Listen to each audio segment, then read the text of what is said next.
My grandfather was a Rotarian for 61 years. He was a farmer north of Perry on some very poor farmland. My dad reminds me how poor. There were years where they didn't have much to eat, and there were years where they weren't going to be able to go to college. In particular, my dad's junior year, they didn't have the money. He was the oldest son of 4 kids.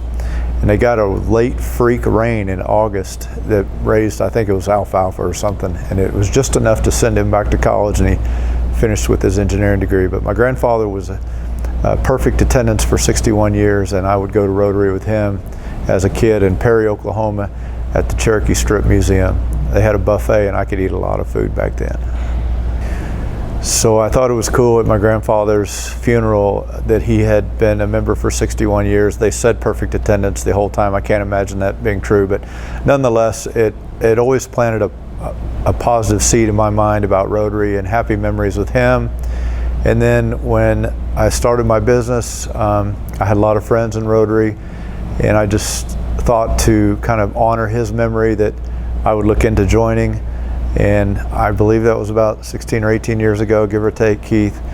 I've really enjoyed Rotary. I believe it helps me keep up with what's going on in the community. I love the people. When I describe Rotary to other people, that's what I say. It's the community leaders, kind of the who's who of Edmond. A lot of people are there, and so you kind of have a good pulse on what's going on in the community. I enjoyed when I was on the board meetings and the dinners at Natalie Bonney's house, and just the camaraderie. I've always enjoyed my time as Sergeant of Arms. I wish I could be a better Rotary member, Rotarian. My schedule is just a little tough these days, but I do the best I can. So.